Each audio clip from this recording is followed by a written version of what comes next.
Привет, друзья! Меня зовут Наталья, добро пожаловать на мой канал. Сегодня мы отправимся в Париж. В город, где решается, какой будет мода будущего.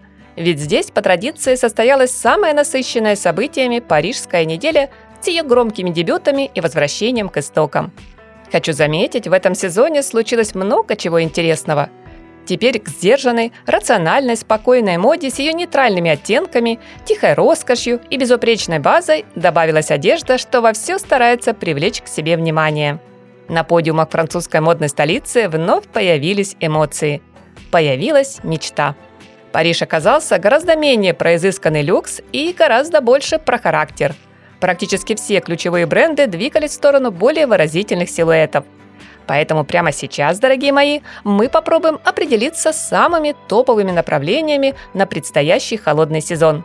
Давайте вместе обсудим главные тренды и основные тенденции осень-зима 2026-2027. С интересом, друзья, жду ваши отзывы к этому видео. Какому стилю, модному образу вы от души поставите 10 баллов? Какой тренд тянет максимум на 4, а то и на 3? А что здесь из серии «Посмотрела и забыла»? Напишите в комментариях. А мы начинаем. Итак, в модном фокусе нынче новая женственность вместо минимализма.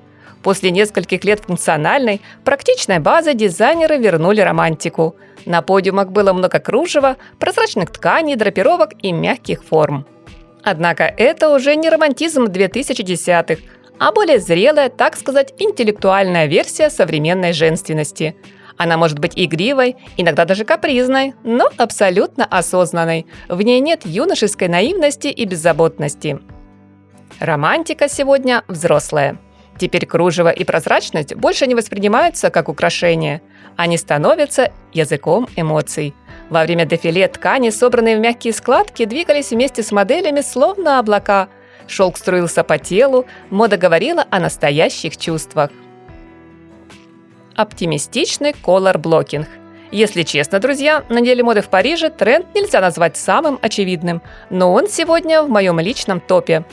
Осенью и зимой, когда бывает так мало солнца, очень хочется добавить в образ больше ярких красочных миксов. Для вдохновения в создании оптимистичных цветовых комбинаций следуем примеру из коллекции брендов Loewe, Dries Van Noten, Celine, Stella McCartney, Lacoste либо Chloé. В общем, сами себе создаем хорошее позитивное настроение. Но что может быть важнее цвета? Конечно, фактура. И это третий тренд парижской недели. Нынче дизайнеры проявили огромный интерес к сложным поверхностям. Бархат, велюр, вышивка, искусственный мех, объемный трикотаж и декоративные отделки все чаще становятся важнее яркой палитры. Особенно заметно это было во время модного шоу Тиммерман, Шанель, Эрмес, Рабан, Том Форд, где образы строились вокруг ощущений. Наряды хотелось не просто рассматривать, а трогать, хотя бы вскользь прикоснуться рукой. Париж в очередной раз доказал, роскошь сегодня определяется не логотипом, а качеством материалов, богатством фактуры. Когда кожа становится мягкой, как ткань, бархат приятно ловит луч света, а пластик, силикон вдруг превращается в дорогие вечерние ансамбли. Акцентное плечо. Крепкое и уверенное, которое от сезона к сезону все шире и позволяет играть с пропорциями без особого труда. Жакеты, пальто и костюмы теперь получили архитектурные формы, отсылки к 80-м и подчеркнутую вертикаль. После нескольких лет расслабленных форм Париж словно сказал: настало время снова занять пространство. И теперь плечо – одна из главных точек конструкции. В осенне-зимних коллекциях дизайнеры воплотили тренд как в чистом виде, так и в более округлом, покатом варианте. Талия-рюмочка. На парижских показах довольно часто мелькал силуэт, который когда-то Пьер Бальмен прозвал «рюмочкой». Узкая талия и расширяющийся подол сопровождали на подиуме, к примеру, топы, жакеты и укороченные пальто бренда Stella McCartney. Интересно, что сказал бы создатель образа New Look Кристиан Диор, завидев в этой категории и свой жакет-бар, который нынешний креативный директор легендарного французского дома Джонатан Андерсон уменьшил и набил многоярусным кружевом. И снова многослойность. Не опять, а в очередной раз нас призывают сохранять тепло в холода с помощью множества слоев одежды. Но делать это мы будем стильно.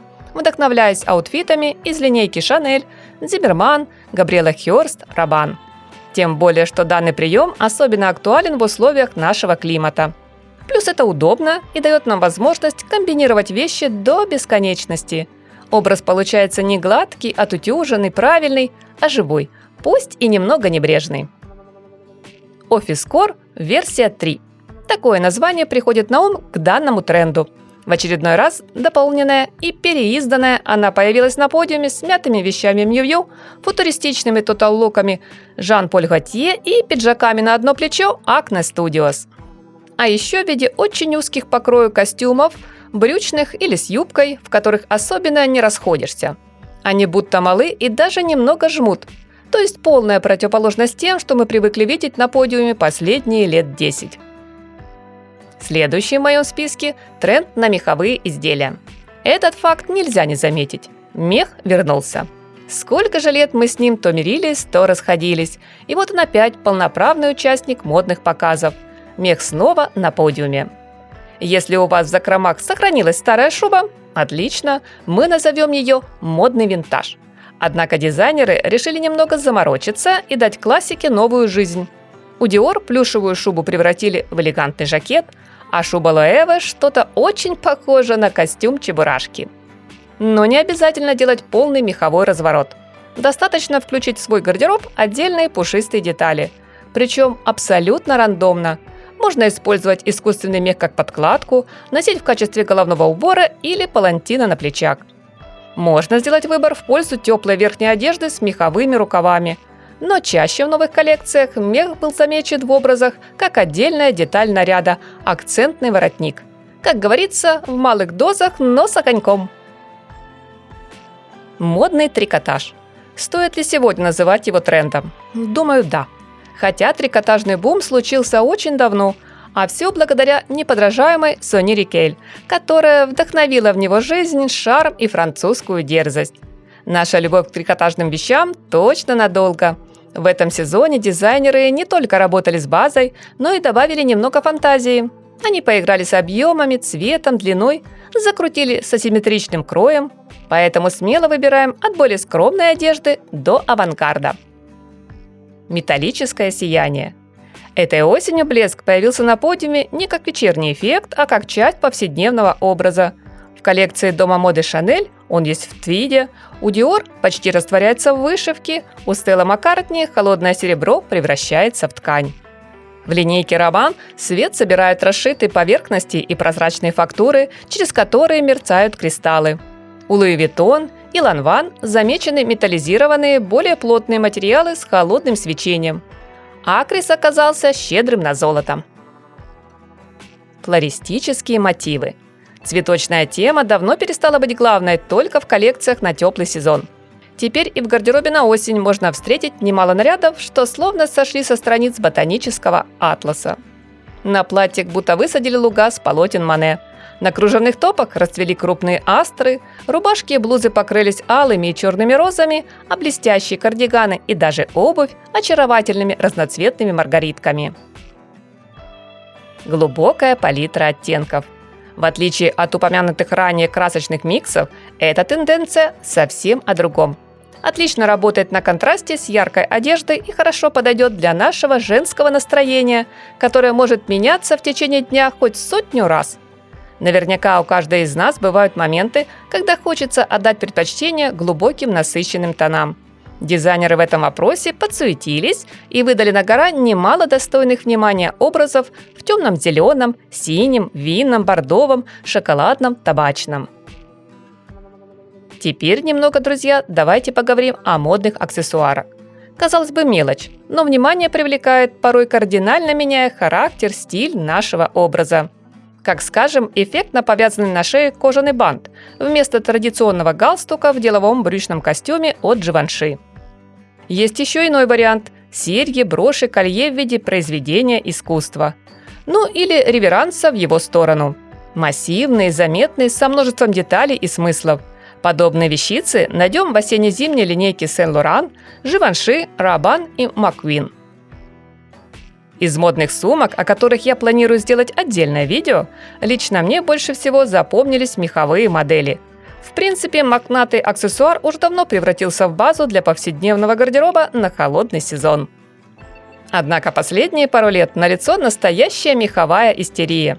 В новых коллекциях из меха и материалов, его имитирующих, были выполнены даже элегантные вечерние сумки. Например, у бренда Schiaparelli это клатч, что больше похож на пушистый комочек. И пару слов напоследок о модной обуви.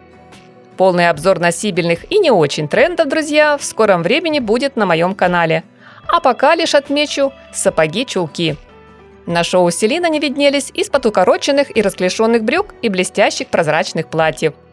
У Шанель приметила сапоги-чулки в пастельных оттенках на высоком, но довольно устойчивом каблуке и с голенищем, что пряталось под твидовыми юбками и меховыми пальто.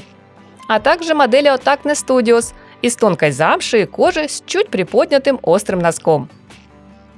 Какие выводы хотелось бы сделать в финале?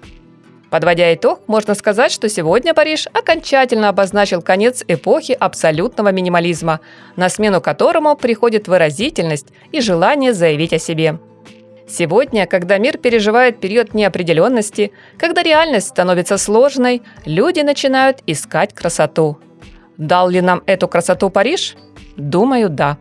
Пусть иногда чрезмерную, иногда фантазийную. Но главное, парижский подиум, уходя от серо-бежевой моды, возвращает в нашу жизнь эмоции и яркие чувства. Спасибо, друзья, что досмотрели видео до конца. Всем удачи в поиске личного стиля и только позитивного, солнечного настроения!